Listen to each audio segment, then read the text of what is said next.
Welcome everybody to the two-man power trip, the black man starting the nerd lifestyle. I'm Nicholas, Mr. Go with the Flow. And I'm the man with the plan, Maurice. And we're back with another edition of the Blerd By Nature Podcast. Welcome.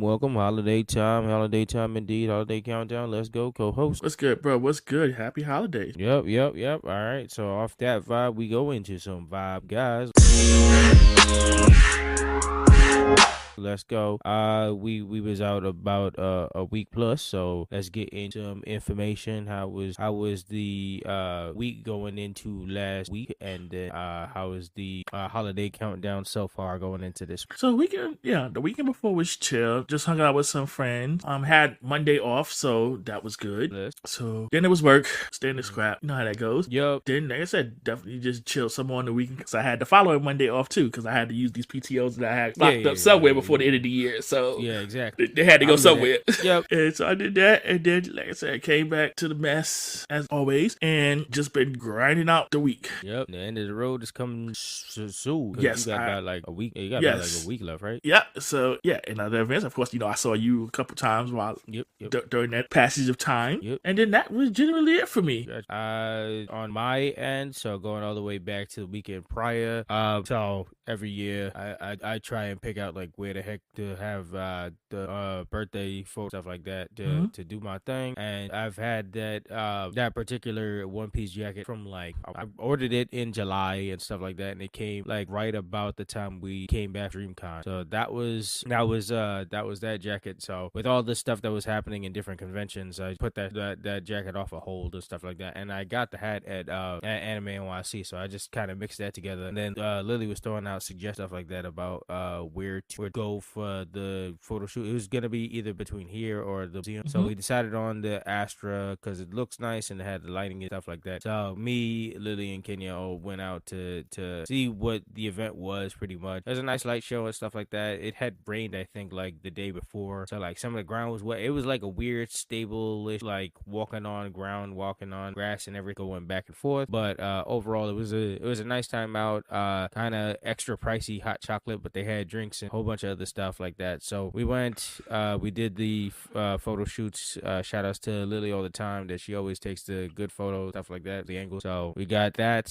That was good. And then since we was in the area, because I think it was like at the Queen's Botanical Garden that Astra Lumina was in. I believe so. Yeah. So after we had done that, we went to like a sushi conveyor belt and stuff like that. That was nice, and just stuff in general because Lily had taken me and Kenya out for kind of my early birthday thing. So we had that time. That was good, and that led straight into pretty much my vacation. And that's when I saw you that Monday, and we was chilling around. And on that Monday, I told you that's kind of when like things started to shake, because like towards like the end of November, that was when we finally got the okay about the we got the green light to have stuff fixed around the house and stuff like that because of what happened all them years ago at this point. So we finally got that, and then we're going into the holiday season. So I was kind of shocked about that. I was like waiting for at least like January that they want to do anything, but I get it. They wanted to start, so we started. So in the midst of that, like Monday when I saw you, I told you that they were starting repairs and stuff like that. It wasn't like anything like biggie and stuff like that. They've been in the basement for a while and X, Y, and Z and doing what they had. Now everything was calm. Like Monday we was chilling, going around, and I came back, everything was okay. Tuesday I went out to go see Godzilla Minus, definitely one of the top movies of the year with that one. That one was good. And then I ran into like random friends that I haven't seen in a while. So after that was finished, Wednesday was the big shakeup of everything what was happening. So what had happened was my aunt went away to Texas for my cousin's graduation into the Air Force and stuff like that. Okay. So like when she left to go to Texas, that's when like shit busted into like overdrive over here when they was starting to fix the house. Cause like, so that day I decided to go to the gym early, and like at that time they put like the wrappings over the staircase. So I was kind of maneuvering to get out of the house and stuff like that. But like they were still working majority like downstairs ultimately. And then like when I was gone for that time into the gym and stuff like that, by the time I had come back, because I spent like a solid like 3 hours in the gym, and then an extra like time to get food and stuff like that. And then my travel back, by the time I came back, like they had already started, like they was already upstairs, and they was like caving in some of the parts they had to crack open from the ceiling. And I'm talking about like dust and stuff was like it was like everywhere. Like, you know how we have like two opening doors, and then our bathroom is in the hallway. So like when they was doing all that cracking and busting down walls and stuff like that, there was a lot of dust that like circulated and flew under the building. So here's my thing. By the time I came back into the house and stuff like that, me and mom are still in the house. They don't have a hotel ready like they did last time. So we've been in the hotel, and we've been in the house, and they've been kind of working around us, which my aunt isn't here, who's the main person that they need to talk to. So like this is when they started to kick into overdrive and stuff like that. And then in the midst of this, like dust is coming into the house, and it was kind of like coating everywhere. Like that I want to say that Wednesday morning before I went to the gym, it was like on red alert where we had to take, like I didn't know they was already coming upstairs at the time. So me and mom had to take, this is why I said like when my aunt left, that's where everything started to kick up, because we had stuff in that hallway that we didn't realize at the time. We had to like grab all the stuff, and we had to start putting stuff in the house. So everything is kind of jam-packed in the house, because we had to do stuff out of like kind of left field and stuff like that. And then after I came back from the gym, it was already cracking through stuff, which me and mom didn't expect, because we didn't put anything by the door. So that's why like a whole bunch of like dust came in through the living room, through the bedroom. The bathroom was coated and a whole bunch of shit, and that's already hard to vacuum and clean out all around, especially because they're using the heavy vacuum to clean out like the hallway, but they don't put one in the house to clean up all the the mini dust spots that we have. And the thing about it is mom has asthma, and we're in the house and all the shit, and we're like they're working on the staircase and everything, and mom had plans to like do X, Y, and Z and stuff like that. She couldn't leave the house, and like mom was asking me if Thursday I had anything planned, because they were gonna put up like they set up the scaffolding and stuff like that, so you can't like pass by or go down the stairs. So he's kind of stuck and locked up in the house all Thursday. So when that happened, I'm talking to Kenya about maneuvering about what we're gonna do Friday, because Friday, the past Friday, was my birthday. So that's when everything got into hyper like insane feeling. So it's the morning of my birthday, and I'm sleeping. My mom wakes me up at like 7. Now they're supposed to start and get here by like 8 o'clock and stuff like that. She wakes me up like about 7 o'clock, telling me both happy birthday and you got to get out the house. So wow. Yeah. So I'm waking up to this situation, and now within an hour I have to take a shower, grab all my, so like for the day I had planned outing with Kenya and stuff like that. So what I have to do within an hour is, and this is all like being told to me as I woke up and stuff like that. So within an hour, I have to take a shower, pack extra stuff, because I don't know how long. I'm gonna try and see if I can maneuver texting Kenya and heading over to her place and stuff like that. And then I have to gather up clothes, just because I don't know exactly how long, like when exactly I can come back, or what's the maneuvering. I'm trying to figure out that in my head. I'm trying to pack my clothes for going out tonight, and then take a shower, and then pack whatever the hell I could need for the next couple of days if I'm leaving out of the house and stuff like that. So and when I'm texting Kenya when I'm about to head into the shower, that's when like Kenya's asleep at the time. So what I do in the meantime is go over to McDonald's and have breakfast and wait there until she wakes up to give her like the emergency news and stuff like that, because I had to take a shower, pack the stuff, and like she told me this after 7 o'clock, and by 7:55 I was showered, packed, and like they was already coming upstairs and stuff like that. So I kind of had to leave out of that point.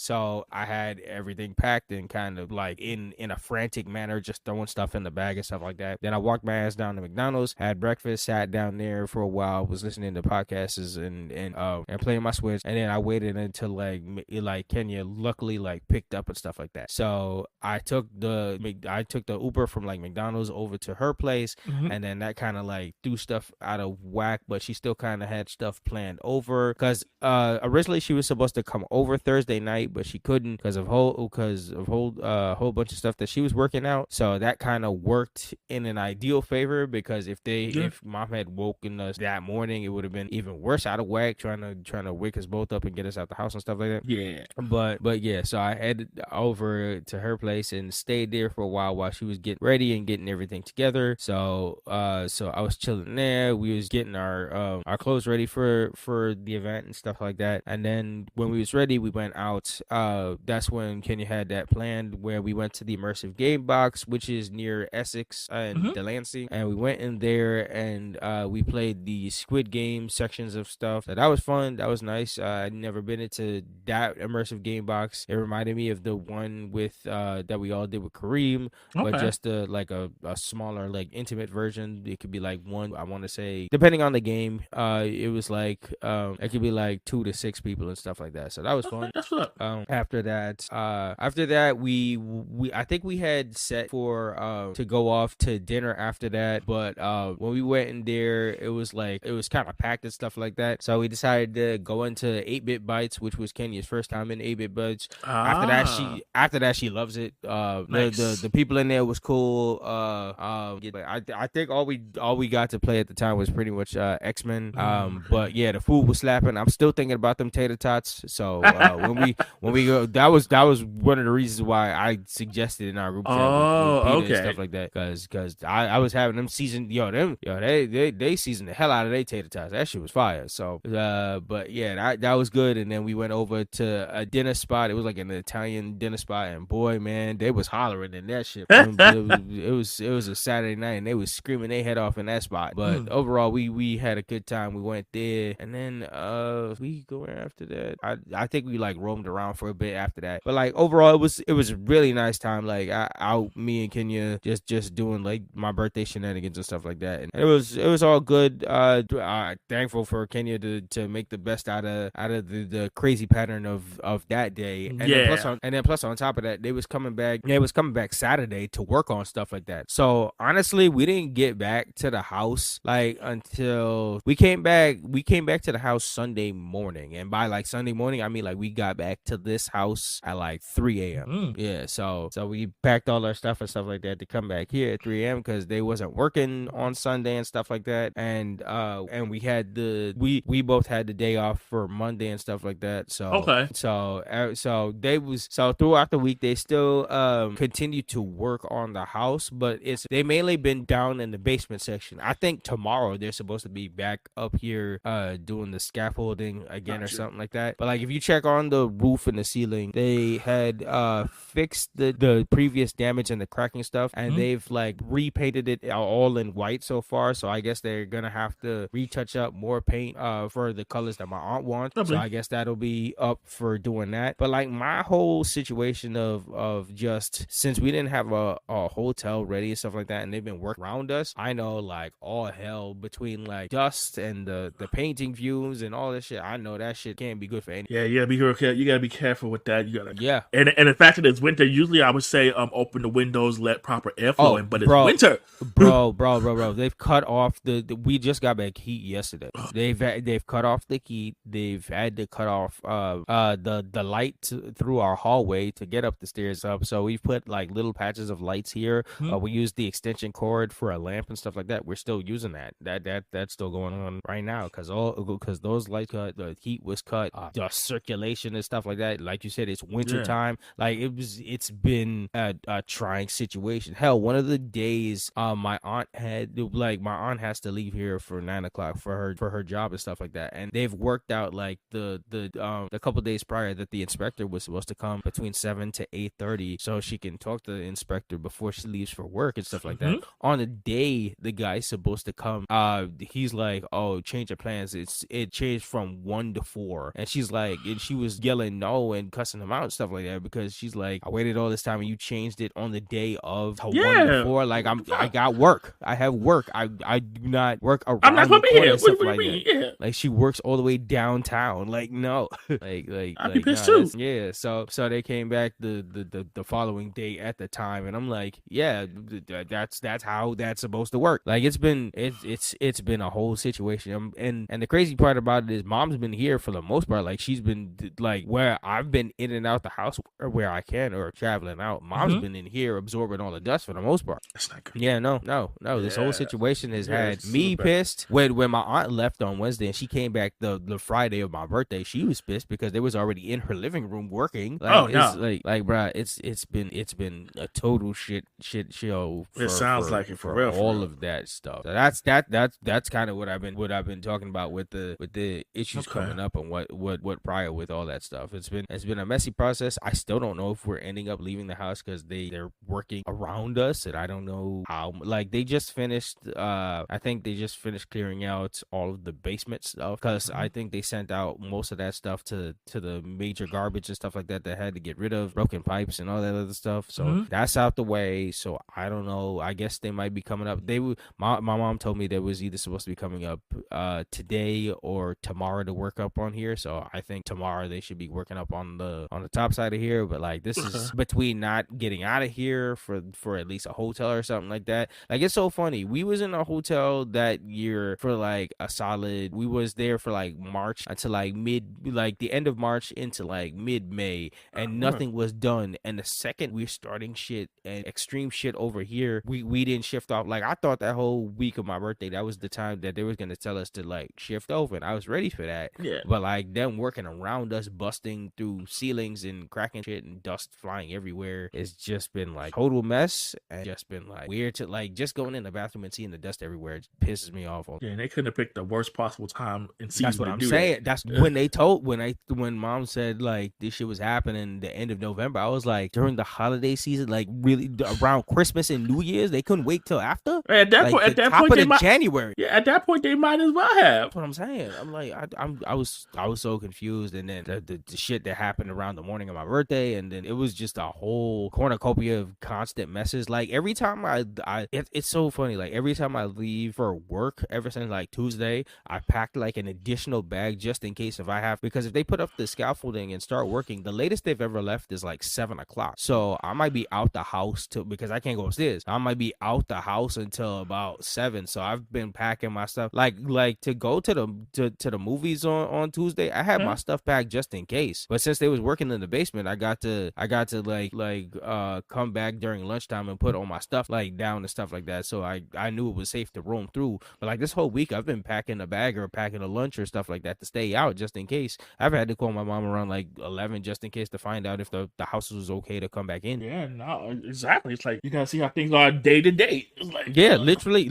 I don't unless they when they come in tomorrow and they put up the scaffolding, I will pack stuff just in case to stay out. But like that's kind of the situation for tomorrow now. Yeah. Yep. So that's been dealings. That birthday vacation was the hell of work. When Monday was chill when we was kicking it. Tuesday was a nice movie day. Wednesday was the starting of the conundrum and trying to maneuver my way through the gym. And then ever since then, it's been like, what the hell's going on? Pretty much. Yeah.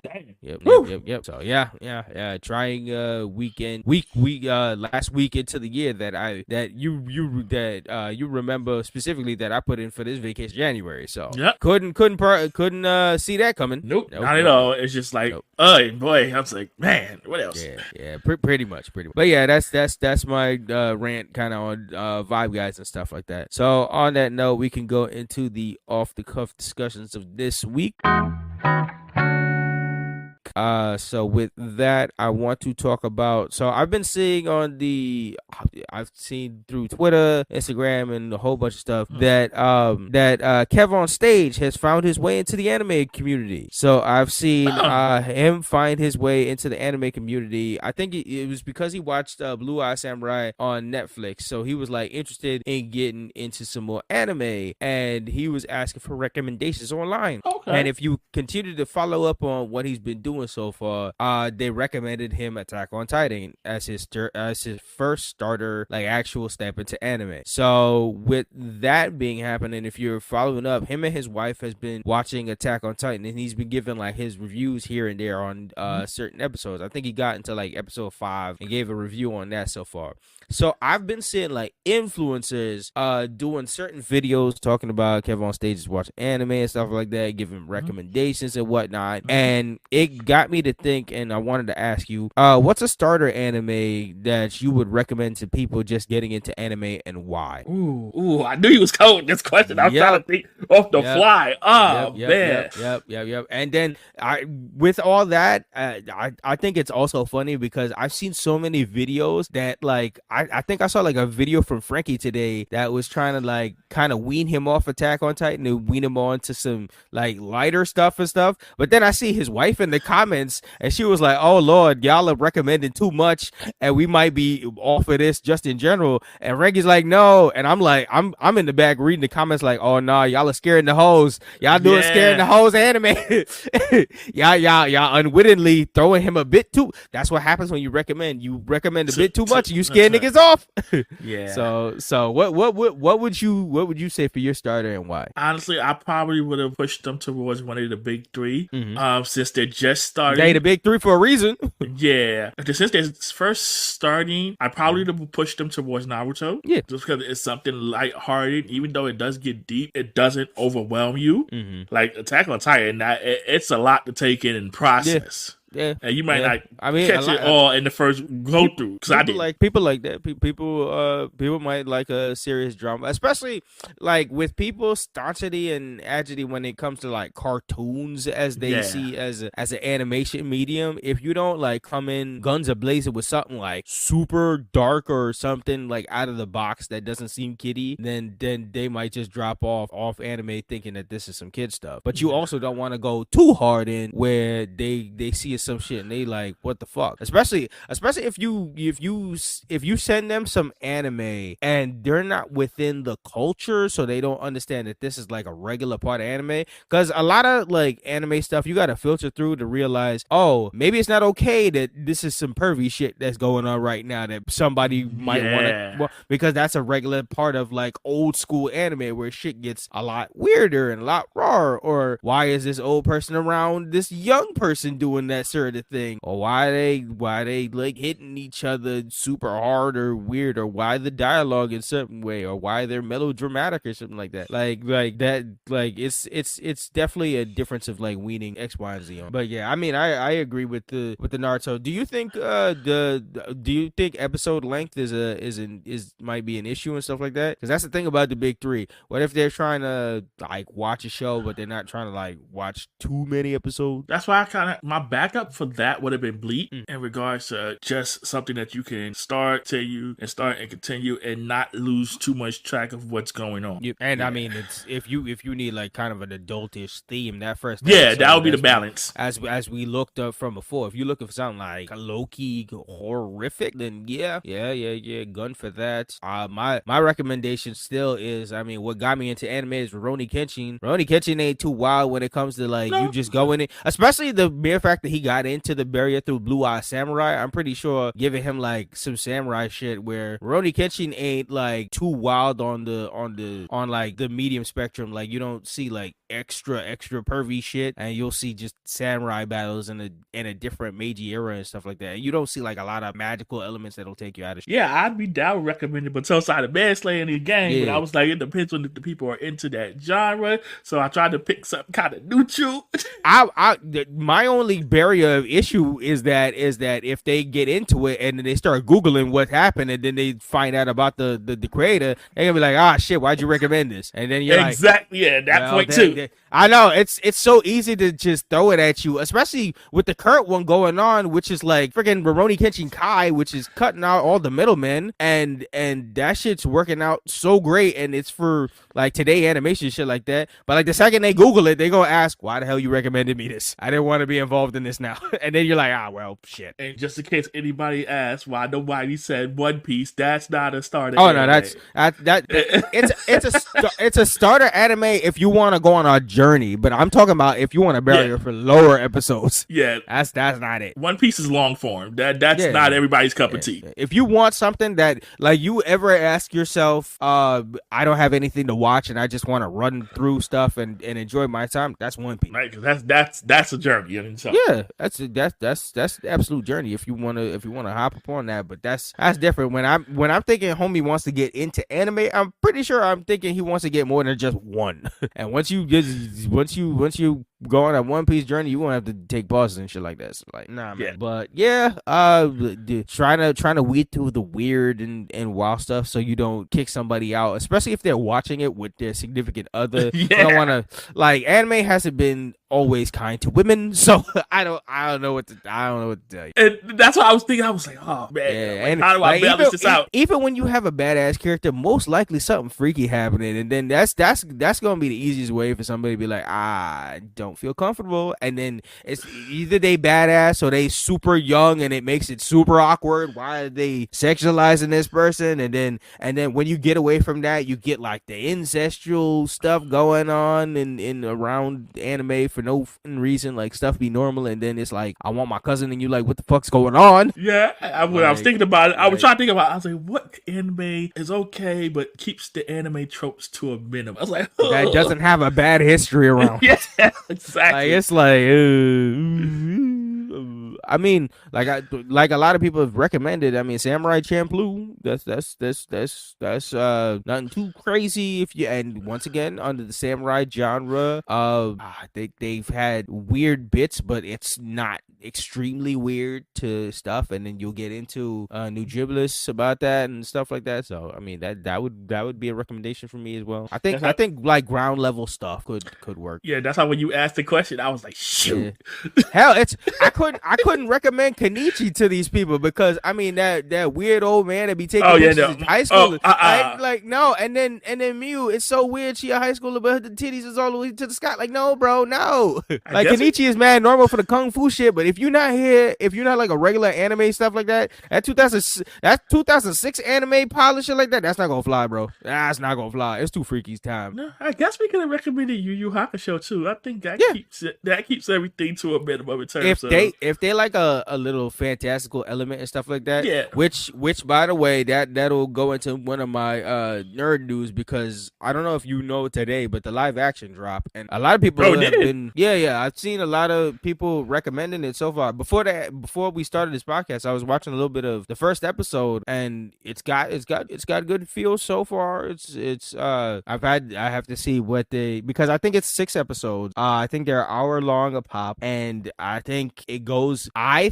think in my heart of hearts, I think hopefully it goes before the Dark Tournament. But I see like little news inferences that might say that they're skipping a lot of the Dark Tournament, which is a huge problem.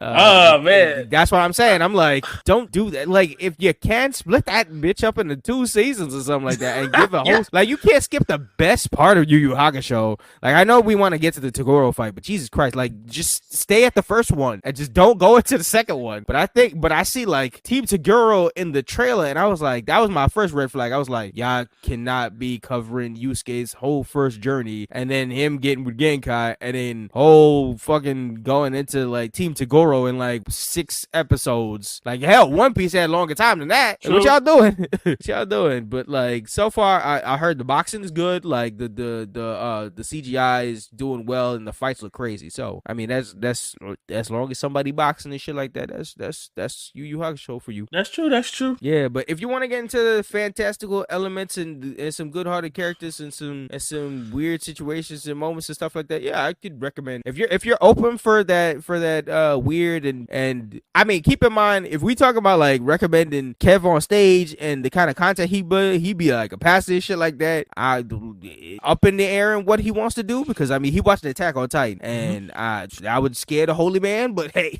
who knows? Yeah, I was like, Attack on Titan. That's what I'm saying. I'm like, everybody, like, before he even picked it, when a lot of people was recommending Attack on Titan, there was mad influencers like, oh, y'all not about to do this to this man. And then he started, and everybody's like, oh, shit.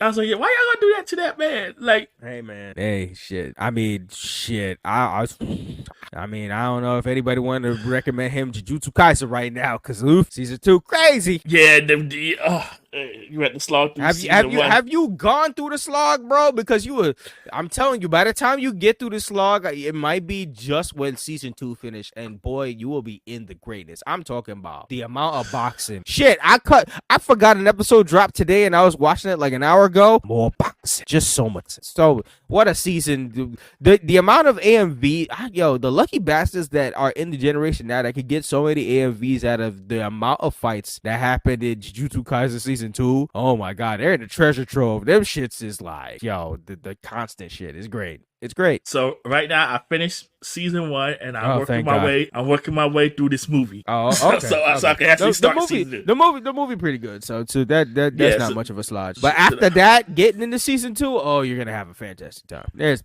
just straight boxing. After you get out that first arc, then we get into Shibuya, boy. After you start watching, you get through Shibuya, you gonna be ready to see Shibuya, man. Listen, I'm just happy I don't have to sit there and box my way through the rest of season 1 no more. I was fighting. Fight for my life. Like I said, get out of that shit, and then by the time you reach season 2, you're gonna be like, man, hold back all the boxing, because I don't want this shit to end. That's where the gold mine is. It's like that meme where you see everybody digging through the trash, and then if somebody give up after the season 1, it's the gold in season 2 that they unaware of. Man, that's where you are. You right at the digging point. You about to get into season 2, bro. Cool. I'm looking forward to that. Yep. So that's our recommendations for Mr. Kev on stage, and enjoy your. I hope nobody scared the hose away with the anime, and I hope you and your wife continue and you enjoy it. We would love to continue seeing your anime reviews on content, because he is on episode, I think, 5 through 10 of Attack on Titan. Okay. And that's season 1, buddy. Yeah. Wait until we get into some. I just want to see him get into the final season, part one.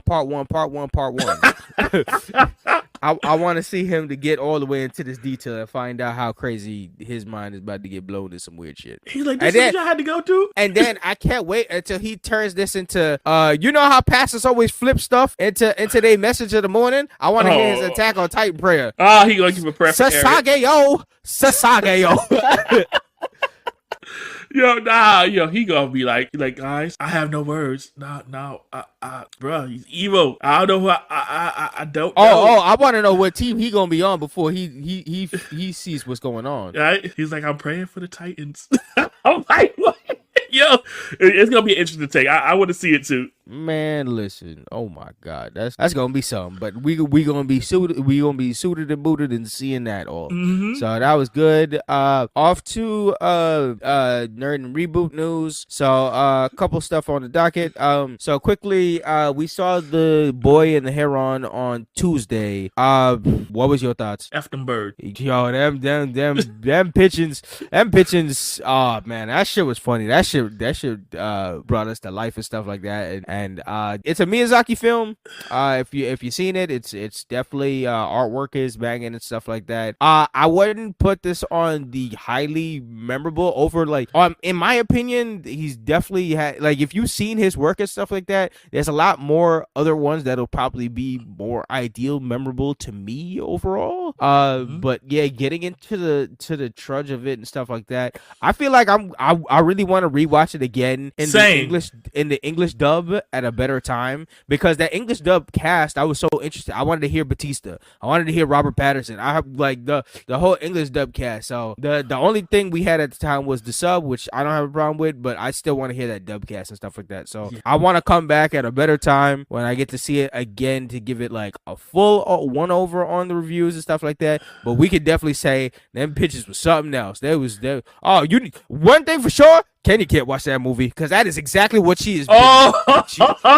She is not. She leaving the theater. She's leaving the theater.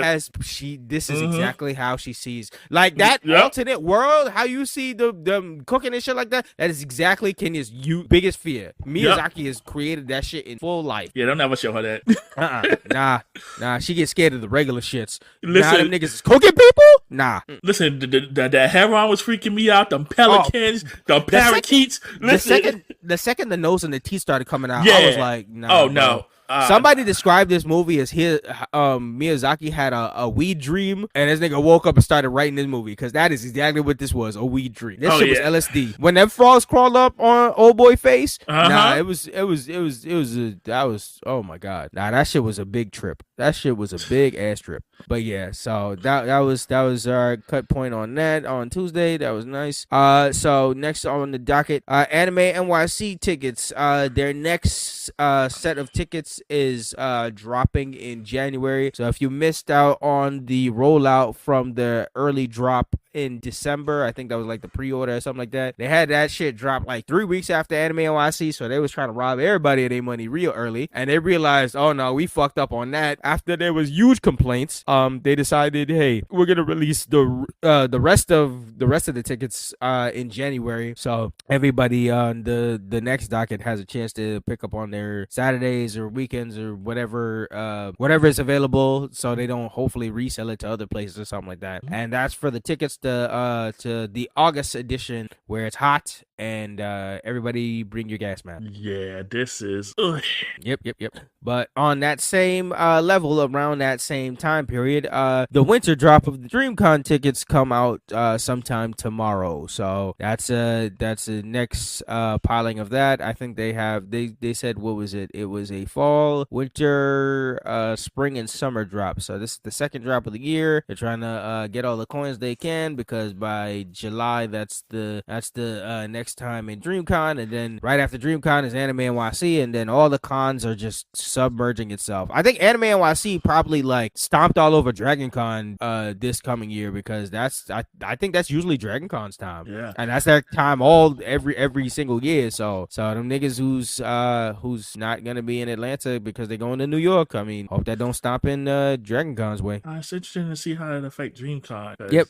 DreamCon, how it's affecting everybody's, because I mean, everybody was expected. Anime NYC usually comes like a month after Comic-Con, so I don't know, like all these things are kind of now getting like smudged together real close, because we got if you think about it, you got Brooklyn Comic-Con, then you got BlerdCon, then you got DreamCon, then you got around the same area DragonCon, then you're looking at with Anime NYC right there, and then Comic-Con like right off the bat of that. Yeah, so I'm just that's summer to like early fall time is good. Oof. Yeah, I'd be probably going to pick and choose, because I don't know. Yeah, without a doubt, that's gonna be something. Also, so last week, did you see any of the stuff on the Game Awards? No, I didn't see it. I heard some rumblings. Heard Spider-Man got a dub. Spider-Man was nominated for 7 things and they didn't get 1. Baldur's Gate 3 swept. That motherfucker was eating up all the awards. Alan Wake won something. Like, niggas was going away with stuff, but Spider-Man 2 did not get nothing. Not one award. Wow. I know. Yeah, when I heard it, I was like, word. Yeah, I was watching it in real time after like I seen people talking shit like that. I decided to hop up on the live stream and shit like that. Mm-hmm. And when they was picking for the Game of the Year, they was like, oh my god, everything that they threw out at Baldur's Gate. Even anything with hope, it was Baldur's Gate and shit like that. So like it was just a rough time and stuff like that. And then when I saw the awards for fighting Game of the Year, I was like, yo, Tekken was smart to pick 2024, because that lineup of that stuff was looking like a mess at the time and stuff like that. So Tekken picked the right time to come out next month in 2024, where they got free range to do what they want. And then in the midst of all that, Grand Theft Auto dropped their trailer, and that shit's coming out in 2025. Yeah. So everybody's making a joke like Game of the Year producers, they trying to put out their game in 2024 or 2026, because they know 2025 is gonna be the year of GTA. Oh yeah, without question. Yeah, definitely. Also, during that same Game Awards, we got the announcement that the Dragon Ball Budokai Tenkaichi 4 that we've been waiting on has finally released its first trailer, and we got the name. So it's Dragon Ball Sparking Zero, and it's supposed to have the historic roster, the gaming style of animation look like updated and look clean. They was showing some battle footage and stuff like that. And news came out that they've been working on this game for like 5 years. So everybody figured the gaming community of like Xenoverse 2 and Fighters was holding the Dragon Ball community down while they was working hard on this game. So 2024, we about to get into them boxings again. Once again, controllers beware, because it's gonna be tearing up with some beam struggles and a whole bunch of shit, and shit's about to be fight night all over the place when that shit drops. So that's gonna be great. Okay. Yep. Other news on the docket. I saw that video going around of Zach and Jason trying out their Omega helmets from the comics. Yeah. So I don't know if it was sent or Zach had ordered it or something like that. But there was a YouTube video of them trying on their comic elements helmets, Jason and stuff stuff like that. So that was dope. You know us in ASJ already, but I mean, at least hey, PPP Red got to try out his comic accurate helmet. So hey man, he not in jail and he trying stuff on YouTube. Yeah, so I was like, cool. We get out. I think he got a slap on the wrist and stuff like that, so he got saved from jail time, I think. Okay. Yeah. So I was like, Yeah, I know. Every time I see a new video or something like that, I'll be like, oh shit, oh wow, he made it out. Yeah. Yep. So that's that on that. We also got a trailer, I think, of what's the next movement for Demon Slayer. So Demon Slayer is coming out with its next big arc in the spring of this year. I think they're doing another hour-long special for the first episode, and then 11 I think either 10 or 11 episodes for the rest of the season, and it's the Hashira training arc. Hopefully the whole main cast is going to be back in that one, and you know, they're prepping up with their world tour and everything that they did pretty much last season, they're bringing to this. So that's we'll be getting further information on that. So okay, cool. Yep. This week has been big for DLC and demo-ish type games and stuff like that. So the Tekken 8 demo for their story mode and fights and all that stuff dropped today. Yesterday was the DLC for the I think the second DLC or something for Pokemon. I think the either yesterday or the day before that was the free DLC for God of War. It's been like a big week when it comes to like DLCs and demo-ish type stuff. So a lot of stuff been dropping around in the gaming community this week. Okay, cool. Wow. Yeah. I've heard from Elijah. He said that the new DLC for Pokemon got them slapboxing and shit like that. Like he stepped into one Poke Battle and the CPUs they playing for keeps, man. They slapbox. Yeah, I'm playing through it now, and it's like, okay. Yeah. Oh, so you started the DLC already? Yeah. How is it? So far, it's okay. I haven't gotten too far. I literally just started a bit of it last night. Oh, okay. Keep me posted on that, because I didn't watch the trailers. I didn't follow up on how it was going. I know one character got like a big Aaron style glow up that Elijah was telling me about, but I'm waiting to see how that goes. Yeah. Other than that, keep me posted to see if it's anything interesting. I got one recommendation that they said the Sword Shield DLC was better, so I don't know. Yeah, so I gotta find out. I gotta get more recommendations from you guys about how that's going.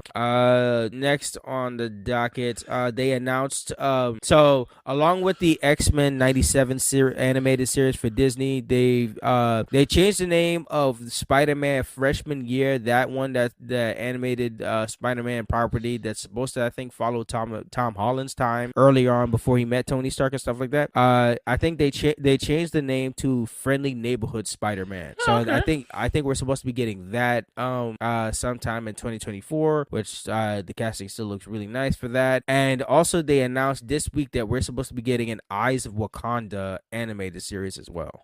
Yeah, so that should be interesting and that should be cool. Next up on the news docket, for the last couple of weeks I've been seeing this, but where do you sit on the fence with this? I've seen a Godzilla discourse going around where we've had like the serious movies of like Godzilla -1, which kind of feels like a serious drama, yet like a monster-ish like return to form, except like Godzilla's like super scary, which he hasn't been probably in like years at this point. And then you've had the Godzilla X King Kong movie that's coming out, which is like the American base, which seems more like a Fast and Furious kind of wacky-ish adventure stuff. I like that. And people have been acting like you can't have like both movies just in general. But like, where do you sit on the thing of Godzilla? Do you like the more wacky styles of him doing team ups and random movies with King Kong and fighting people, or do you want like a Godzilla that feels like the monster that he is and like scary and more drama based stuff? I lean towards the monster Godzilla and him being the goon. Yeah. So much than the team ups. The team ups are like, they're nice to have every now and again, but yeah, I lean towards the people running from Godzilla. All that good stuff. That's when I think of Godzilla. That's what I think of. Man, I couldn't recommend -1 enough, bro. That was the most Godzilla hating ass nigga I've ever seen. Yo, that -1 shit was that shit was like one of those key 3-hour movies that like you get into and they start getting busy early and shit like that. Like that Godzilla movie will keep you alert and ready. So whenever you can see -1, that shit is definitely gems. But like that's definitely up that. But for me, I mean, I'm fine with like the dichotomy of both. Like I like Scary Godzilla, but then it's Godzilla and King Kong teaming up, and like if you seen in the trailer, like I don't know, people are trying to pick part either King Kong is wearing like an infinity gauntlet, or if he's wearing like a cast or something like that. Like the wackiness of Godzilla x Kong or Godzilla versus Kong or whatever, Godzilla and Kong teaming up and doing other shit. I could still have fun with it. It's just like watching a Fast and Furious movie at this point. You have your fun, you laugh at the ridiculous nature of shit like that, and shit goes down. That's why we have like a Japanese production on one, and we got an American production on one. That's kind of how you can take it and stuff like that. But Godzilla been around for like God one knows how fucking long in history. So them taking Godzilla in like all kinds of different courses, I'm fine with whatever the fuck they want to do. I saw a commercial with him and the Evangelion and Ultraman all fused together to make up Megazord. Like they've been doing Godzilla weird shit for years. So I'm fine with whatever they want to put out. Okay, cool. Yep. Sometime around this week, I saw that they I don't know if you've seen it, but HBO Max is doing a merger with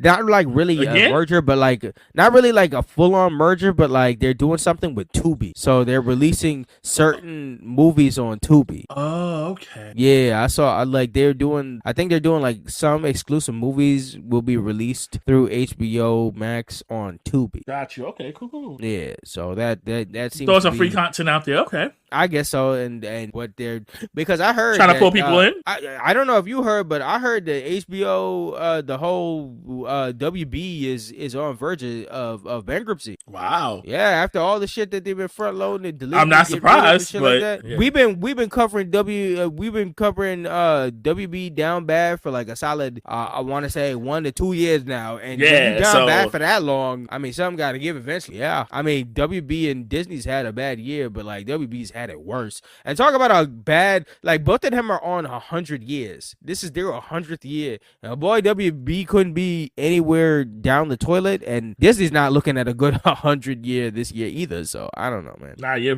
right, because they've been going through it the last couple of years, especially WB definitely. With the whole thing with Discovery and DC and all the mergers have been a mess. Like that has been just a whole mess. But yeah, so that's them working on exclusives and sending it to Tubi. I saw all the memes coming out of the Batman on Tubi and shit like that. Like it's funny shit. But yeah, nonetheless, speaking of old stuff coming back or just new continuations, I think this morning when I woke up, I saw that they had dropped the trailer for Beverly Hills Cop 4. Oh, did you get to check that out? No, I haven't got a chance to check that out. I didn't see that. Yeah, man, I was like, I woke up and I saw the Netflix notification and stuff like that, and I watched that on YouTube and stuff like that. So that should be interesting. Going back to Axel Foley and see what's going on with that. And with that, we had that trailer, and then I think sometime I think it dropped yesterday. They had the Kung Fu Panda 4 trailer as well. You know what I haven't seen the trailer for? What? Lady Shall Not Be Named. Oh no, I think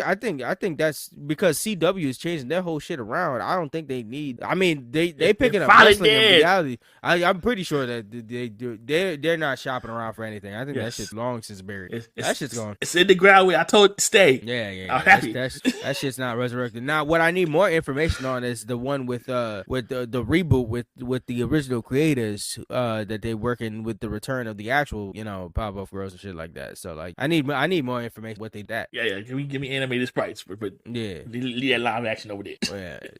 Yeah, stop wasting all them people's time and let them do their other roles and shit like that, because this is not flying. But yeah, sad news on the end of nerd news, but we lost another famous black actor this week. This hurt when Lance passed, and now we lost Andre Bauer famous from Brooklyn Nine-Nine as Raymond Holt. That show had a chokehold on me for the longest time. I loved the hell out of that show. I've rewatched it in full about like 3 times. I loved Raymond Holt. His character was revolutionary, changed and just game changer, and he was just funny, man. He was the the comedic serious guy that just like he like the writing on that show was always so like funny and in parts to just do amazing stuff, and just hearing another like famous black actor that's just getting his like rise come up in his later years like to succumb, because I'm hearing the reports that it was lung cancer that he passed of, but like passing 61 ain't nothing, man. Oh, nah, that's wild. That's scary. Yeah, man, that shit hurt, man. That's top brass actors that like you could put them in any kind of scenario and stuff like that, and they'd be getting the big come up. So I hate to see that this was our last year, like seeing stuff from them, because man, Lance is still. I think what was it, the Percy Jackson series is supposed to drop I think next week and stuff like that on Disney Plus, and I think he's Zeus, so he'll be in that one next week and stuff like that. So that's painful. And then Andre is out, and people was putting up the memories of stuff that he was doing. I didn't even realize he was the voice of Darkseid in one of the DC movies, I think in Apocalypse War or something like that. Wow. So I was like, damn son, it's always sad to see, especially they were like our new waves that was like finally getting to come up, and when you saw them in like stuff, it was always good to see. So just losing them, especially back to back in this year, that shit hurt. Yeah, man, no, this 2023. Yeah, man, 2023, and we just like, I hate it that we got to see this, but this is like right on the cusp. But we really about to change it to this new year, so we better leave this mess behind and shit. I hope so. That's what we said last year. Yeah. See, it's a continual roll of shit, and it's a shame, man. It's a shame, and watching that in memoriam of when you see at the end of the year shit like that shit's sad, man. Yeah, for real. Yeah, but that closes off Nerd News for this week, and it's time for the main events.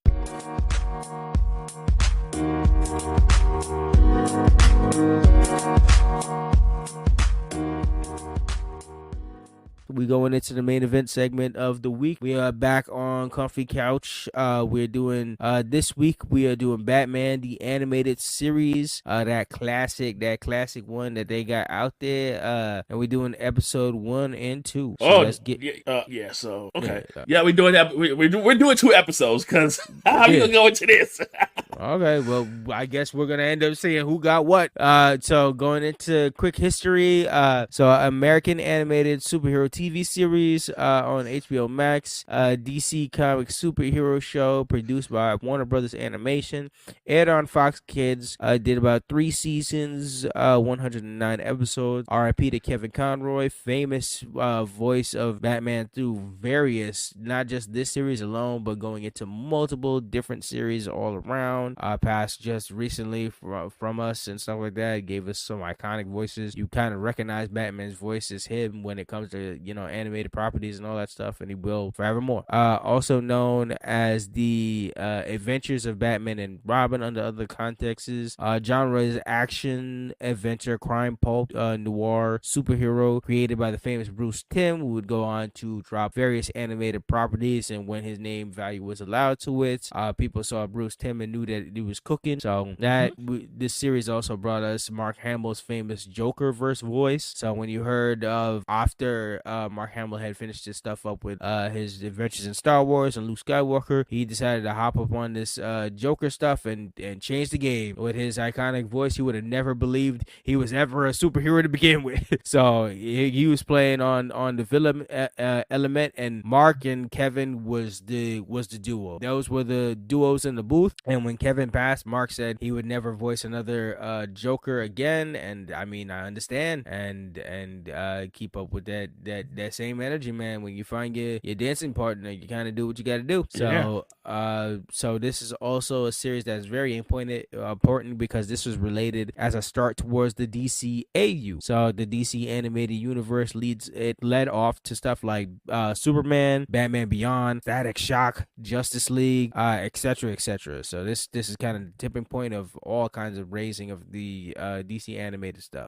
This show won a daytime primetime and outstanding awards all around. And this series is a household name on just various elements. So this is basically breakdown to a story of Batman, his already full adventurehood, just kind of dealing with like crimes and stuff throughout the city, and kind of trying to hold Gotham together in the midst of, like, I want to say it's not like year one Batman, it's like mid into Batman, because Robin's a bit older at the time and stuff like that. So this is like full into, like, this isn't like really origin story based. You're kind of like just thrusted into the Batman. Yeah, I'll agree with that. Yeah, so so going into it, my first episode I have is on Leather Wing. Yeah, it's weird because there's a lot of different places that have a different episode 1. Like, some of them have the one with Catwoman. That's episode 1. Yep, me looking up online, me and Kenya had to check out. I mean, they said when you look further into that, they said that was episode 13 and 14 and shit like that. So it's like so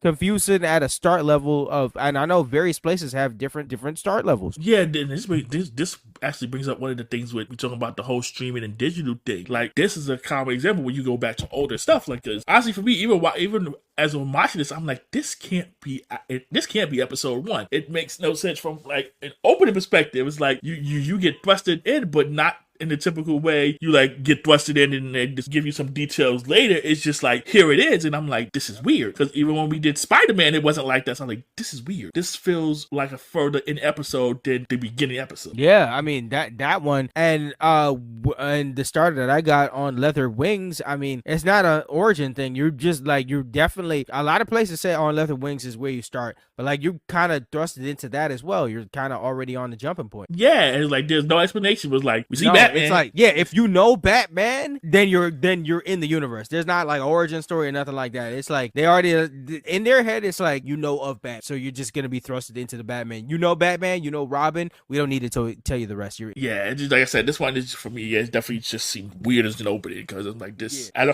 As I was watching this, I'm like, they rarely in the animated side throw you in like this. Yeah, and not give an explanation. Yeah. So all right. So what do you want to tackle first? We're gonna tackle. No, we're gonna tackle that. We're gonna tackle on Leather Wings. Oh, okay. Yeah, no, we're still going in the order we did. We're gonna do Leather Wings, and then we'll do the one with the Joker, which even gets even weirder because because we jumped, because they said that's episode 2, but that's already a Christmas episode. So and then all of these things, I think they were released in like September. So I'm confused on I was like, how? I'm like, Robert is here. And honestly, I just agreed to follow up with the Christmas with Joker because we're already in December. So I said, I was cool with it. That's what I said. I was like, Robin. I was like, yeah, that's what I was like.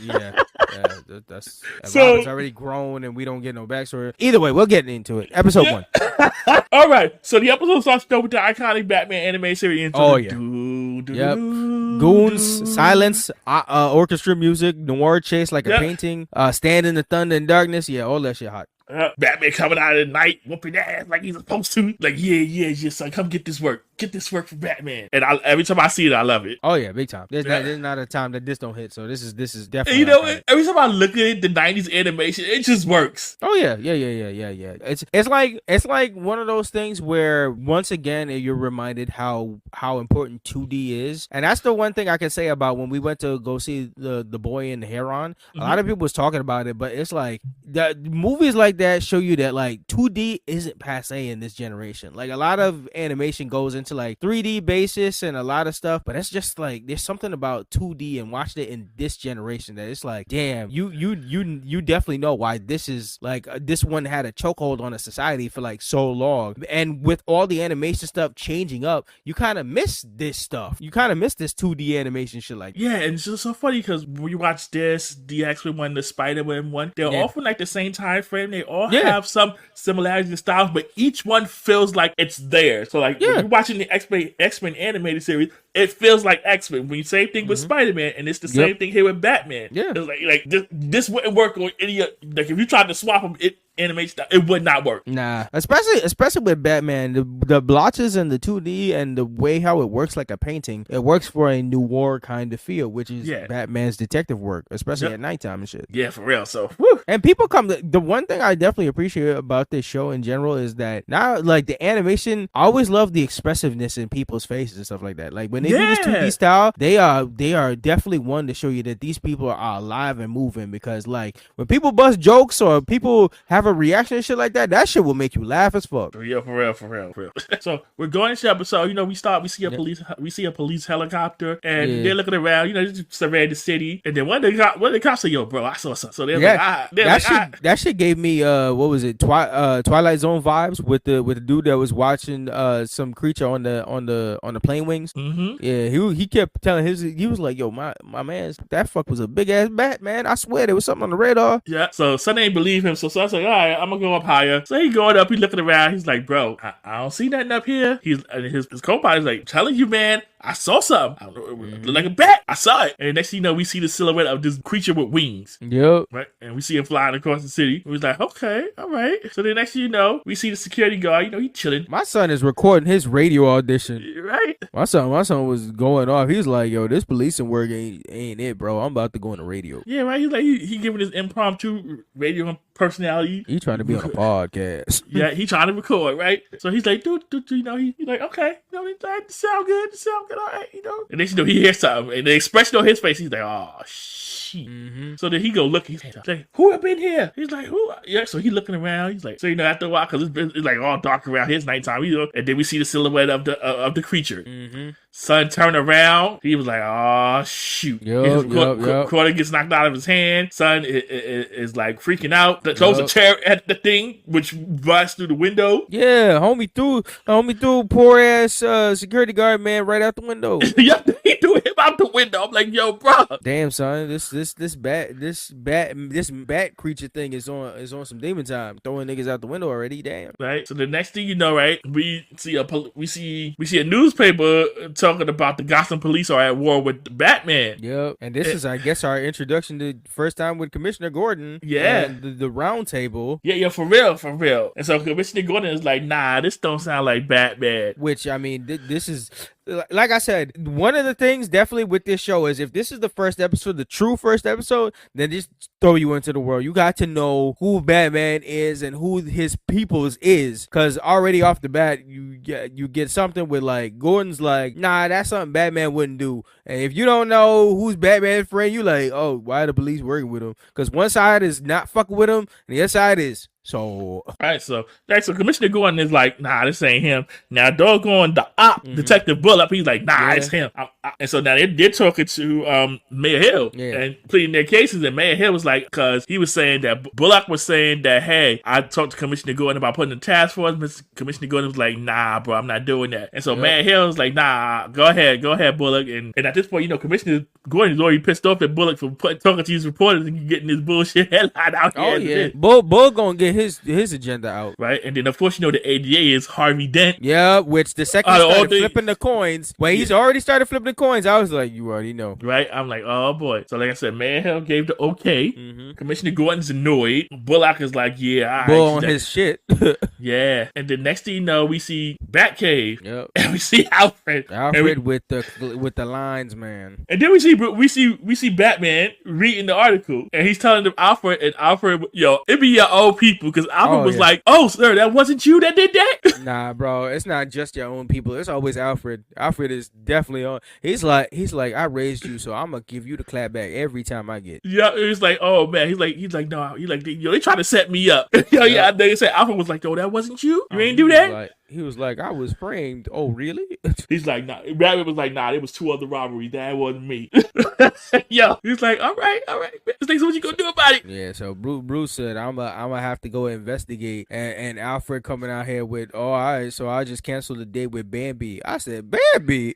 Listen, I was like, Batman was already like, "Listen, bro, I already got enough ops in this city. I'm getting blamed for. You're not about to pin this one on me." Yeah. My son was on his Playboy shit already too. Right. He's like, "See, now I gotta cancel my date because of this foolishness, man. This is bullshit." So yeah, he black. He was already low key annoyed. Oh yeah, I'd be big mad. What? He's like, It's like Bambi had the cakes too. This is the bullshit. I mean, if somebody coming through with the name like Bambi, it's like, with like the way how they was selling it, they was like Batman. Bruce is like, shit, I wanted right. So he gonna hop in the Batmobile now. He going to look for old boy. He's like, nah, bro, you messing up my flow. What's up? Yep. So while he traveling, heading to the scene, we see a scene of two scientists getting out the lab, about to get freaky. Yeah, like, I was like, what's going on here? Yeah, yo, like off rip, they about to make out, and they. That's like, what I'm saying. What kind of pheromones was they mixing in there? They didn't get out the lab coat or nothing. They busted the corner and said, "Oh, we gonna do it right here." I was like, "Oh shit, okay." I'm like, okay. I was like, oh, all right. Yeah, they was getting into it until they looked up and saw Batman, peeping Tom ass Batman.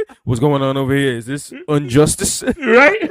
Like, Batman said, if I can't see Bambi, if I ain't getting none, y'all ain't getting none either. Right? Batman was like, nah. It's like, oh, word, this what you try to do? Like, not on my watch, you ain't. Nope, right? Not at ain't all. Nobody get. Not at all. Nope. Batman cock block. Nope. Yep, he was like, nah, bro. I saw out here throwing sleeping gas into security. He was like, Yeah, he was knocking them motherfuckers like, no tomorrow. Checking the scene out. Right, and they already talk about, oh, it's Batman. We about to call the police. Yup.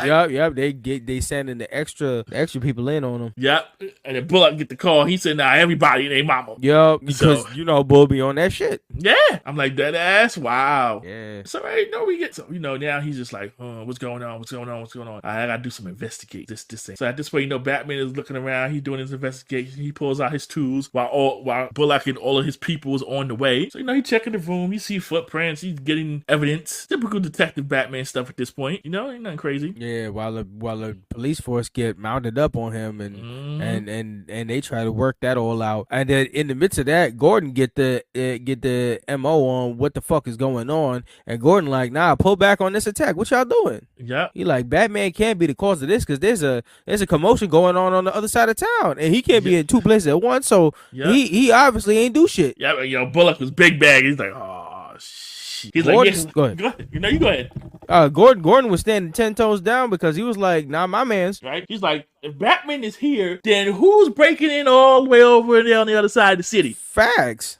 And then Gordon was like, Bull was like, oh shit, damn, I had that nigga, damn. Yeah, he's like, I thought it was him. He's like, yeah, if he is here, then who attacking over there? Mm-hmm. Give me the Carfax, bro. Yeah, and Bullock was like, oh, she's like, I want him. So at this point, we see Batman battling, all of Bullock's goons in the building. Yep. They start trying to mount a whole jump on him, and then Batman takes one dude as kind of low-key hostage. Of course, yeah, Yeah, they trying to smoke him out, so yeah. Yep, Batman joked them up like, listen, you're gonna be the meat bag today, buddy. Yep. You better tell your people to back off. Yep, which they kind of didn't because he ended up having to save both of them in an escape pretty much. Of course, they never listen. He's like, listen, y'all trying to blow this place up, and I'm trying to save y'all. Police using excessive force? Oh my god, right? Would never, huh? Yeah. So you gonna throw a grenade into flammable liquid and that, and one of your officers is in here. So right? Like, what are y'all trying to do? Right. So then you see Batman coming in saving people. Like, man, I should have left y'all in doing y'all job, right? Like, y'all here giving me more work. I should have left y'all here. I gotta go deal with you, and then I gotta go deal with you. Yep. So Batman escaped, saved them both, and he had some of the data that was in there. So he wanted to pull up to find certain doctors to help him find out what the fuck is going on about these bats. Yeah, right. So right now we in Bruce Wayne mode. Yeah, Bruce pull up to an exhibit, and he looking for Dr. Marge. Yeah, for real. Anyway, yeah. So Bruce is looking for the scientist dude, and this place that he had looked creepy as fuck. Yeah, man. It looked like the Batcave. Yeah. That's why I got confused for a minute. Bruce pulled up. I was like, did he pull back up to the back? Oh wait, no, there's some small man in there. Oh. Yeah. So at first I was confused. I was like, oh. And so he meets the scientist. He breaks him on in, and he's basically telling him, hey, like, yo, I got some bats in my roof. Yeah. I don't know what's going on. He wants some info, and Bruce, he donated a bunch of money, so he's just trying to find some info. And Dr. Marge all up on his ass like, oh, just because you donated money don't mean you can ask. I'm like, bro, just let him ask some questions. He got a problem with the bat. Like, why you on the 4-1? Yo, Dr. Marsh was acting mad sus. Yep, exactly. Off rip, I was like, yeah, he was already on my list of, what you up to with? Yeah, I'm like, you kind of freaky with the bats, my guy. Right? Well, I asked the question for you to check something. I'm like, you acting like I'm going chopping off bat heads and stuff like that. Ass. He was acting like he asked him to like get him a drink or something like that, fetch him like meal work and shit like that. Like he ain't say nothing. He just asked for for help on the research that you're literally doing. Yeah, I'm like, you're a little too aggressive, bro. What's going on? Yeah, you act like you attack people. Right? You're looking very sus right now. Yeah. But after he give Brewster 1-2 on his attitude and behavior, we meet Francine and Kurt Langstrom. Yep, we sure do. And so they're explaining everything that, listen, my grandma, you kind of ended about these bats. He kind of get extra when it comes to these bats. So don't take it personally, but yeah. And then so Bruce shows them, lets them listen to the tape that he recorded. And he peeps the look on their face. Yeah, Kurt was odd acting about Bruce's recommendations and stuff.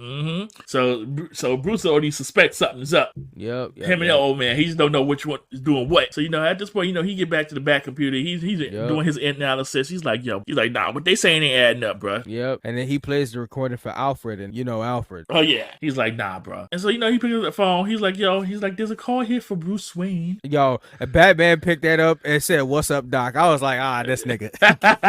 Yo, he's like, nah. He's like, what you got? He's like, nah, you ain't got nothing. He's like, nah, bro. It's just a regular bat, some birds. Yeah, Dr. Marge out here, trying to help him decipher, but he was only telling some bullshit lies. He on like bull. Yeah, and Batman knew he was being bullshitted. Yeah, he said, "I've been testing this shit all night." What you mean? Right? It ain't no regular bat, right? But even though he's like, a computer run these simulations, man. Right, and the computer's like, nah. No, he went as far as he tested it on the computer, but then he tested it against an actual brown bat. Yep. He's like, oh nah, they lying. All right. He's like, I don't know why they lying, but I'm about to find out. Like, you're not gonna out here sending me on some wild goose chase. Yep. He's like, So then next thing you know, we see Kurt. Yep. Batman pulls up and his signature, "I'ma stand in the shadows until you pull up and you realize I'm here" kind of fit. So like he pulls up on Kurt, and then Kurt starts to give into his big ass monologue. Yeah, right. And of course, this is also in the process of where they're burning up all the evidence. Yep.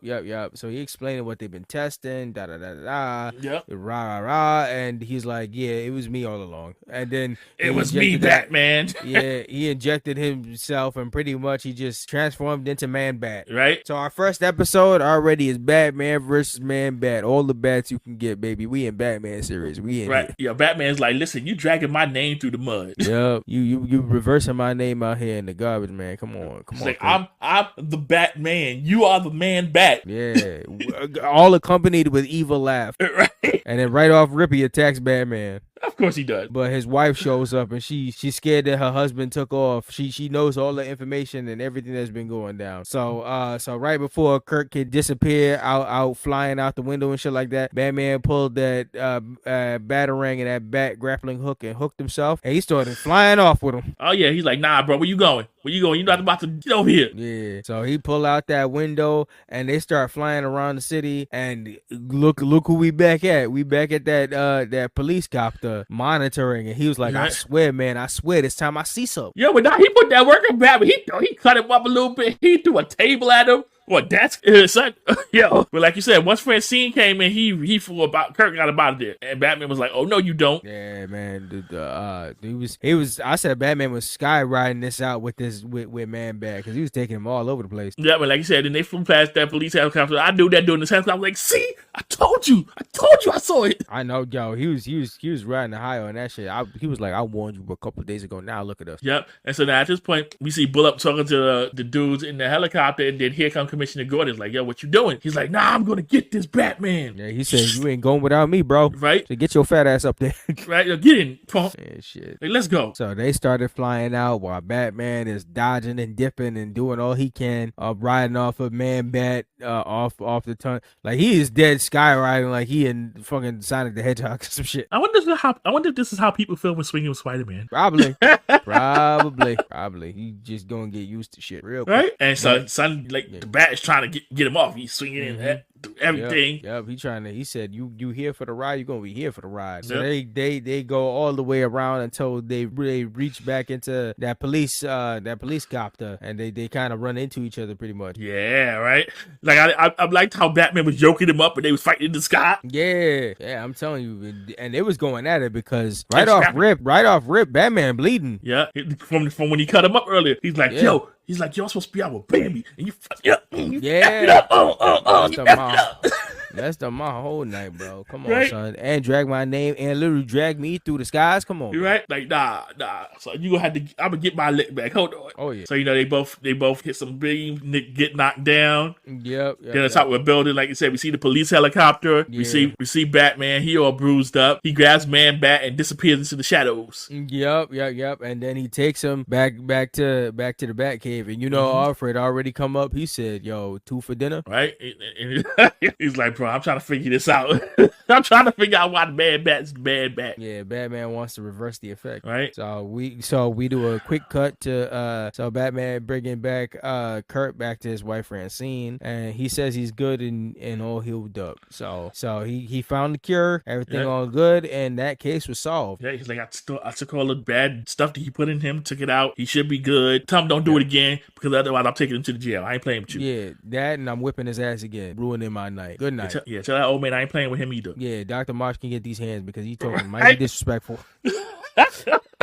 and all of y'all are criminals, by the way. So just be lucky that I ain't taking all 3 of y'all asses to jail. Exactly. And that was the end of the episode and the credits play. So what is your final impression on this first episode of Batman? It was good. It's just like as an intro, supposedly it was just like, what the fuck? This is 100% like I wrote it down. This shit is not a pilot. That's definitely not for sure. Don't feel like this is not you selling the show. This is hey, we got Batman, and Batman's been a staple in the community for like how many years? So they was like, Batman? Well, here you go. No, they was like, we're not doing no origin and shit like that. Like what? With Spider-Man, his first episode, he explained what his history was, but they didn't start us off with like Uncle Ben and all that shit. Yeah, exactly. They explained it, but they were like, he's already into this life. Yeah, I would expect them to get some kind of explanation of why we're at this particular point. You got to go through the whole backstory of Batman, because generally people that are watching this would know what that is. I'm like, give me some idea why we at this point. They was like how we get here? They was like, fuck it, we here, we all, baby. Yeah, I'm just like, woo. Yeah, but like I said, yeah, go ahead. You go ahead. No, I was just gonna say my final impression. The first episode kind of throws you into the world of Batman. Kind of know that the attitude and get to know the players. But the overall, the music is great. The action is fun. The animation is high energy and funny. You get the 2 natures of Batman and Bruce life all together in like one episode, and his dynamic with the police. So that's pretty much like that one tells you at least enough information of the world that's going on, at least. Yeah, exactly. So that, like I said, I enjoyed the episode. Like I said, we got some intros to Commissioner Gordon, the Ops Bullock, and Alfred. Holding down the jokes. Yeah, Alfred already got to be the fan favorite already off rip. Right? Exactly. Alfred was like, yeah, bro. He's like, I'm gonna get my cut in every time I get a chance. Oh, definitely. That makes anytime you see Alfred enter the room, way more highlight. Mm-hmm. Yep. So yeah, that's the end of episode 1, and now we're gonna get into what we are told is episode 2, which we are already in Christmas time. So Christmas time with the Joker. Right? And I'm like, okay. Yeah, man. We're just trusted. No explanation of the Joker. Why the Joker here? None of that. Right? Of course, we get our intros. It's still a bot. Oh yeah, forever. Now, here we go. Yep, we're already here. Right? So this episode, we see Arkham Asylum, we see Joker, and we get our classic Batman Christmas song. The iconic, like if you were a kid, you heard this shit right near Jingle Bells. Yes, that's what I was just like, okay. When I heard this, I remember elementary school at the lunch table singing this shit with our whole chest. Yes, it's so sad. Even to this day, I know the song. Yep. And when it started, I was singing right along with Joker. I was like, Jingle Bells, Batman smells, Robin laid an egg. The Batmobile lost his wheel, and Joker got away. Like, he was telling y'all right there, and that's when he started the Hatchet's plan to escape. He was tearing the asylum up, and he was already out the door by the time he finished the song. Yep. So as soon as he put the top on the Christmas tree, Rocky started going. He put the top on his head, chopped on the Christmas tree, and away the Joker goes. Yippee-ki-yay, motherfucker! I'm out. Yep. He's like, I'm out of here. Yeah. Shit. Right, that's how we started. That's how the episode starts. I was like, oh, man. Right off rip. So, right. And then in the other part of town, Batman and Robin gets the call to leave on patrol. But, like, Robin's in complete Christmas mode. He like, yo, we really got to work, bro? He's like, yeah. Everybody taking off. Like, I'm trying to be Jingle Bells out here. Yeah, he said, I want to watch The Wonderful Life. He put that shit. This episode was sponsored by It's a Wonderful Life. Because, boy, Robin was selling the fuck out that movie. Yeah, he's like Bruce, like, troll now. It's so funny. It's so funny getting the dynamics between these last two episodes. Because, like, Batman and Bruce, like, when he turned into Bruce mode, he was, like, lenient and mad chilling and cool and collected. And he about to go on a date with Bambi. We get into this episode, we get stodgy Bruce that don't even want to fuck with that. Like, he just want to watch a movie, bro. He want to take Christmas off. He like crime and danger never takes a day off. I'm like, brother, please. So that's what makes you wonder what happened between the episode and this one. One dropped in September, one dropped in December. Something happened in that fall season that fucked up Bruce already. Right. Obviously he didn't get his date with Bambi. He probably tried to reschedule. Something probably happened. He probably didn't get that one either. He didn't get his nut off, so this nigga hot and bothered. Son big mad. So, right? So now at this point, they're looking into some stuff. And Robin's like, okay, let's see what's going on here. Bro, son, they was making a surveillance and shit like that, and they saw one lady drop a bag, and the guy was coming at the lady. Batman was like, all right, we ready. We about to jump him. Only for this guy to be like, ma'am, you dropped your bag. And she was like, oh, you're so nice. She kissed him on the cheek. I'm thinking this whole time Batman was about to force him and Robin to jump this poor man. Oh, he was. Like, he was, yo, what the fuck happened, Bruce? Calm down. He was like, that man was gonna steal her purse and run away with it. I'm like, bro, this nigga wasn't even ready he wasn't even about to watch the situation go down. If he didn't tap that lady at that last second, he was like, Robin, we're beating his ass. Yeah, and Robin like, see Batman? And he's like, yeah, whatever, Robin. Yeah. we're gonna go find more dishonesty. I'm like, dude, fa la la la, calm the fuck down. La la, like, yeah. This is why you smell in the song, bro. Yeah. Because he's smelling like anger. What the fuck? Calm down. So at this point, we see Robin and Bruce, and Robin getting sick of this shit. Yeah, he's like, bro. So Robin out here, he's just trying to chill out. Yeah, he said, I want to play It's a Fucking Wonderful Life, bro. Get your shit together. Yeah, and Bruce is just like, whatever. Bruce was about to give up and shit like that. Robin was like, man, how bad is it gonna get on Christmas, man? Relax. We can get home, we can get chill. Then they calm down, they about to play the movie, and the second my son trying to change the channel, he like, what the fuck is this on? What kind of infomercial is this? And it's our boy the Joker. Oh my, I know Robin was dumb tight. He was like, man, come on, man. I had this stodgy nigga. Come on, man. And then Bruce looking at Robin like, see? He's never gonna let me enjoy another Christmas again. He's like, see, bro, I told you. Yeah, fuck this guy. I'm surprised Robin didn't when they pull up on the Joker. I'm surprised Robin didn't give Joker that 10-piece combo after that shit. Yeah, right. Ruining my Christmas like you like Man Bat was ruining the Bambi day. Like Batman was like, see, you doubted me. I told you evil don't dress. Listen, man, y'all gonna have to give me New Year's off then. Right, and the next thing you know, right, we see this whole Santa tank chasing all these people, and I'm just like, bruh, what's going on? Yeah. At first I started hearing people in the background. I said, what the fuck? Joker got a studio audience? All right, Joker tank out here mulling over everything. Yep. The Joker audience is cardboard with a soundboard. Yep. Son, Freaky Santa done shot up. Yep. Had a whole fireworks with Joker's Christmas. I'm like, what is going on here?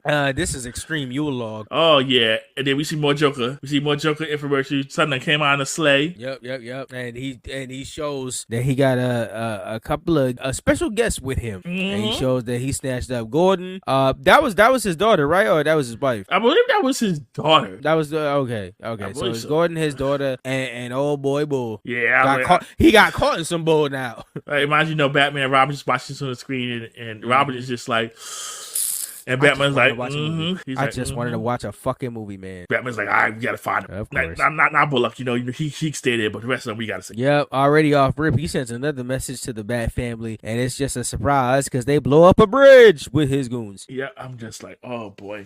I saw that, I was like, y'all working overtime tonight. Yeah, Robert's like, Christmas is ruined. This is bullshit. I'm trying, and this damn Joker not making life easy. I figured that off, Rep. Sure. Yeah. So after they blew up the bridge, Barbara is stressed because she like, oh shit, the train gonna crash and mom's on the train. Right? She's like, my mother's on that train. I'm like, oh shoot. So Batman on a rush to stop it. Yeah. And then they working together to unhook the carts and stuff like that, all the way until like Batman helps the conductor by pulling them out. I was cracking up. They had Bullock in the baby suit. I was like, ha. Yep. And every time he started talking, like when they removed the binky, homie was going off. Right. And like I said, that's just where Batman's trying to get there and stop this train. He's like, oh. Yep. He's like, man. He's like, damn you, Joker. It's like, why you making my life difficult, bro? Shit, nah. Batman was ready because he was excited to have some action. I know Robin in the back like, fuck this, fuck now, fuck all this shit. But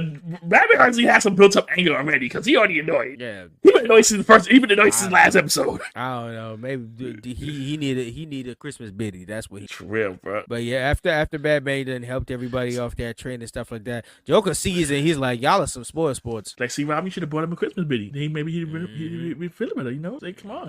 His job. It shouldn't be his job to help the Playboy. Playboy is supposed to be picking up on his own biddies, brother. Well, he was, but the crowd keep getting in the way.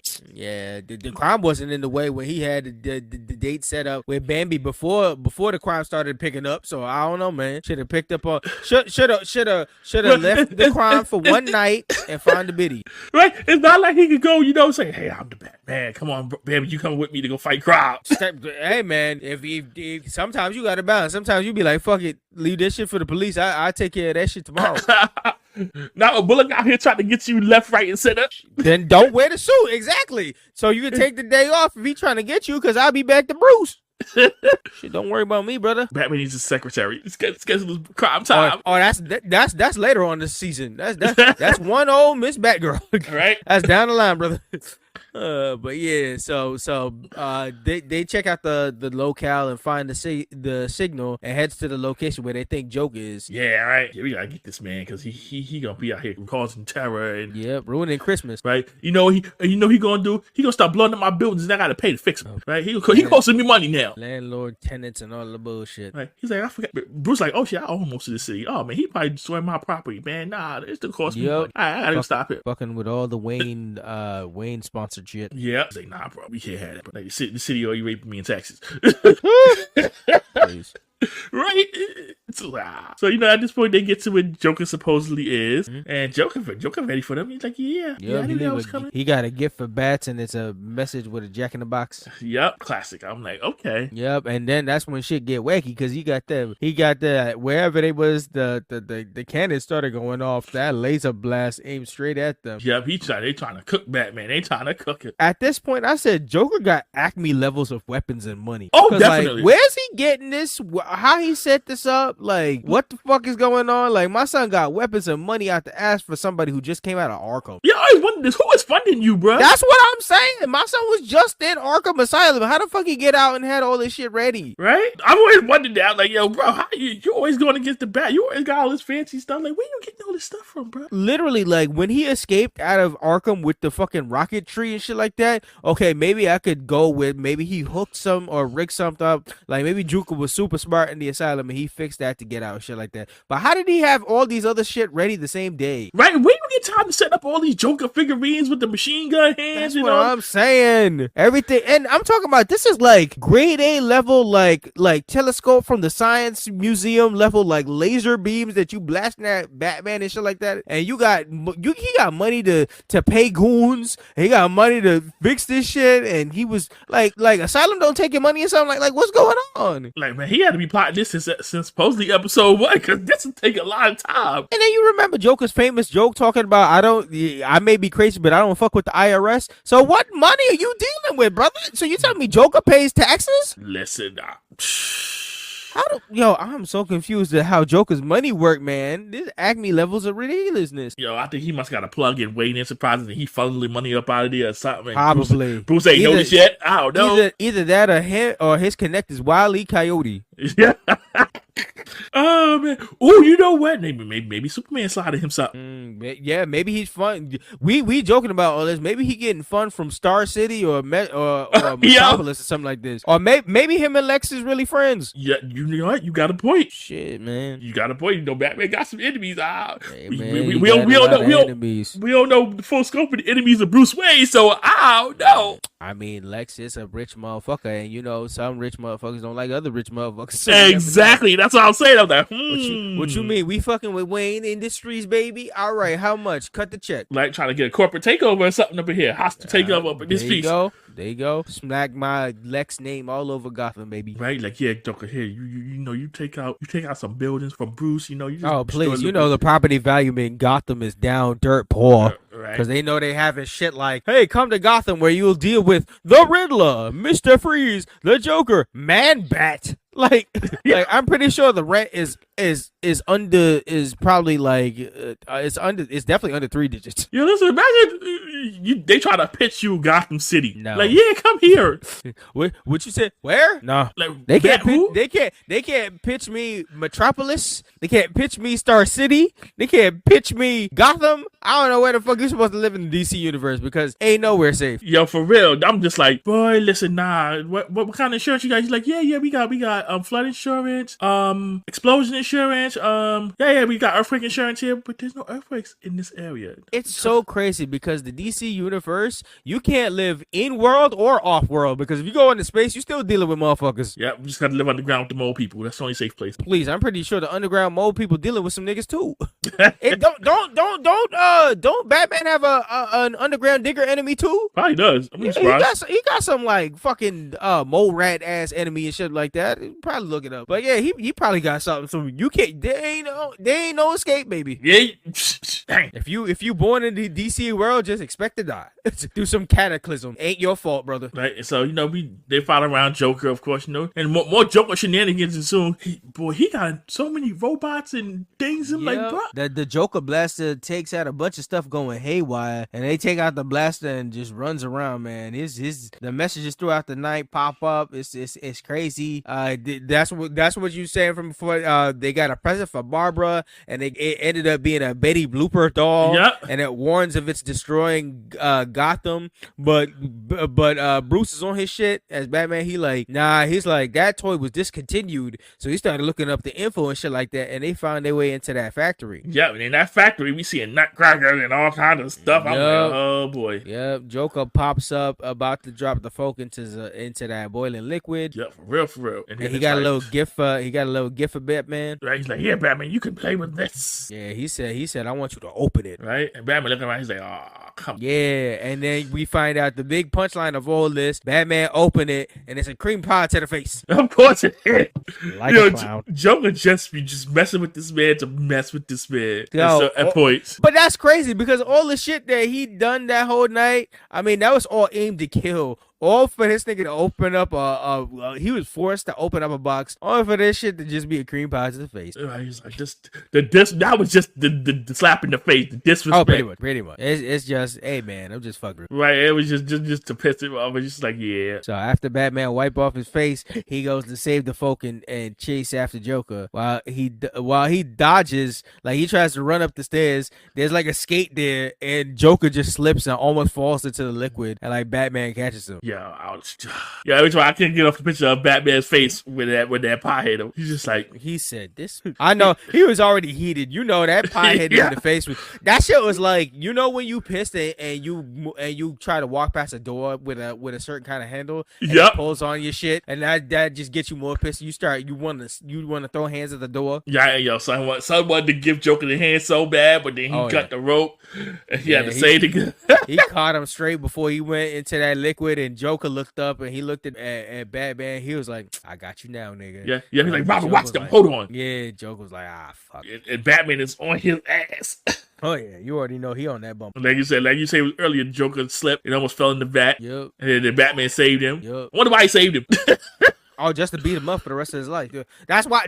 Remember, Batman always beats up Joker. Like if you see a phone battery, he beats up him 99%. and then he leaves that 1% for him to heal up so he can kick his ass. Dude, I was like, Batman's like, oh, nah, you're not getting up that easy, homie. Oh, facts. He's never going to let him die because he'll always pound that face. Like, fight back, Joker. Fight back. So I'm pretty sure in the background, he beating his ass, but Batman wishes him a Merry Christmas. Yeah, for real. Yo, when that screen went black, all you heard was... Oh, yeah, facts. Facts. You gonna see the bam, whack, whip, all the comic shit. All you see is the soundboard come out. You like, oh, damn, he beating that ass. Right? Adam West style. I can imagine just hearing that. Yeah, so after they finish their mission, they back home and they finally watching It's a Wonderful Life. Gordon found the perfect copy to send, and Robin like, yeah, thank you, Gordon. So we can finally sit down and watch this fucking movie, man. And Batman, his stodgy ways, says, you know what? Fuck it. I like it. I like the movie. Right? Because they ain't bad. Okay. Yeah. And then we see a cut through of Joker in the cell singing Christmas jingles and signs it to take us all out to close off the case and the episode. Right, that's why I'm like, Joker, you back where you started, buddy. Yep. That's the one thing I enjoy about these Batman episodes. They are so like contained that you get like a full length case. Sometimes they follow up in like 2 episodes, but like in that full like 20 to 22 episode run, you get like a full case. That feels like you could have stretched that shit out into a movie, like the Chase of Joker on Christmas night or like a Christmas special or shit like that. But doing it in 20-minute intervals of like multiple, you trying to find out the case and shit like that shit was thrilling. Yeah. So that was ideally my final impression. Just another jam-packed episodes with like missions and shit. It felt like a movie in short order. So that's really great stuff. What's yours? Oh, I enjoyed this episode, especially this one in particular, just because of the Christmas theme, the song. Oh, yeah. And I always felt like Joker can break out anytime he wants to. He just stays there on purpose. 100%. First of all, I'm pretty sure that nigga in asylum, so he don't got to pay rent. Yep, probably or mortgage. Yep, and that's just like, I was like, he probably can break out here anytime. He probably picks the most inopportune time just to piss Batman off. Yes, 100% that. He's like, he finds ways to save money because he's spending all his money on his stupid shit. Yeah, he's like, oh, you going to a nice dinner, Bruce? Nah, today I'm gonna go outside. I'm surprised he didn't fuck up his date with Bambi. Yeah, maybe he did. Nigga said, oh yeah, probably he supplied Kurt with the right kind of ailment for that man bat shit. Exactly. I'm like, yeah, son. Yo. Shit, no. You know what he gave Kurt? Chemical X to bring it all around. Oh man, he said, "Shit, that's what I needed. Thanks, Joe." He's like, excellent. Damn son. So overall, recommendations definitely. 2 thumbs up always. Would continue. These missions are always fire. It's a Batman series. Whether you get thrusted into the knowledge of the show or not, I mean, it's Batman. Right? You're gonna enjoy the shenanigans. Whether it's Stodgy Bruce, Playboy Bruce, Stodgy Batman, Happy Batman, Jokey Batman, whatever the fuck you want to do. But these is people's. Right, yeah. Like I said, this is always a good watch. And I'm just like, I enjoy the pacing of it. I enjoy the way everything flows. Bambi, give my boy Bruce another chance. Yeah. Don't worry about what happened to your mama. Just come over and hang out with Bruce. Right? But this is always a good one to go back to. Yeah, so that closes off the book of the Batman animated series. And for our next review episode we got coming up, we got ideally it should be like a guest episode coming up. We might be talking Power Ranger stuff with one Arc Superstars. So yeah, that'll be laid up with our next stuff to come up. So that should be the next review. So anyways, we got an email set up at blerdbynature@gmail.com, Facebook, Instagram, and Threads at Blerd By Nature, Twitter /X at Blerd By Nature, nature spelled NATURE. Co-host, hit us with the YouTube. You can find us on YouTube by searching for Blerd By Nature Podcast. Yep. We available on all podcast platforms, available all around. We out here doing it. We releasing episodes all around. Eventually we get back what we do. Episodes coming all around. Any final notes before I hit the outro, co-host? The Joker indeed did not get away. No, well, not today. He will again. that the Marvel shit that we got at the bottom with the lines. Yeah. The Joker will return, obviously. Of course, always. Like we would have the Joker will return, and then you'd wait for a couple of minutes. Always. Now he'll just pull up the screen bar. It's like, hey guys, I'm already out. Yeah. Catch me next time. Right? Joker. Yo. All right, so thanks for joining us today from Black Thought to Nerd Power. This is Nicholas, Mr. Go With The Flow. And this is the man with the plan, Maurice. And this was another edition of the Blerd By Nature Podcast. Thank you for listening, everyone. And until next time, peace. That's all, folks. Peace.